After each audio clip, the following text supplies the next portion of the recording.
15 ans plus tard, impossible pour lui d'oublier leur réaction.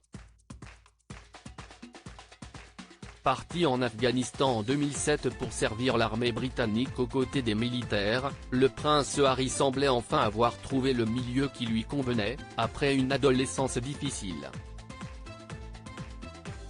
Mais brusquement rapatrié à Londres après que sa couverture ait été révélée par un site américain, le prince avait dû retrouver sa famille. Et s'étonne aujourd'hui de leur façon de réagir à son retour.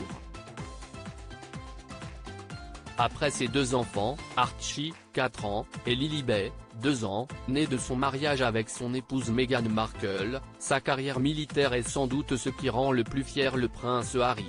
Partie intégrante de l'armée, de la fin de ses études jusqu'à sa démission en 2015, le fils de Charles III est même parti en Afghanistan entre 2007 et 2008. Heureux dans ce milieu où il était, quasi, anonyme après une adolescence difficile, le jeune homme s'était épanoui sur le terrain avant qu'une faille de sécurité l'oblige à rentrer. Un journal américain avait en effet révélé sa localisation, mettant en péril sa sécurité, celle de tous ses coéquipiers et même celle de la famille royale face aux talibans. Mais si son retour forcé l'avait agacé fortement, le jeune homme, aujourd'hui âgé de presque 39 ans, avait surtout remarqué que personne, dans la famille royale, ne lui a vraiment posé de questions. Et selon ses confidences dans un documentaire, sorti ce mercredi sur Netflix, c'est seul qu'il a vaincu ses traumas. Aider les autres ce n'était pas un sujet de discussion, se souvient-il d'abord, avant d'expliquer que le souci pour lui, déjà traumatisé par la mort de sa mère Lady Diana en 1999, était plus global que cela. Le plus gros problème, pour moi, c'était que personne ne pouvait vraiment m'aider. Je n'avais pas de structure, de réseau ou d'experts qui pouvaient m'expliquer ce qui n'allait pas avec moi.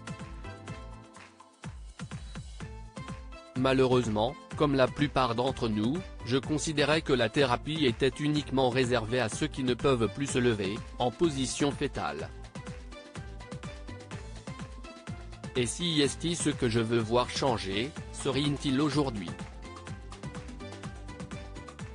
Et si d'ailleurs pour cela que le trentenaire a aujourd'hui créé les Invictus Games, ces Jeux paralympiques entre vétérans blessés offrent aux soldats la possibilité de se parler, d'échanger et d'oublier leur traumatisme à travers le sport. Une mission importante pour lui et qui le rend particulièrement fier. Je suis le papa de 2 jeunes enfants, j'ai 2 chiens, je suis un mari. Mais je suis surtout le créateur et le parrain des Invictus Games, l'entend-on dire dans le documentaire. Qui prouve que malgré les brouilles, les soucis et les tensions, à travers cette activité, Harry a bien trouvé sa voie.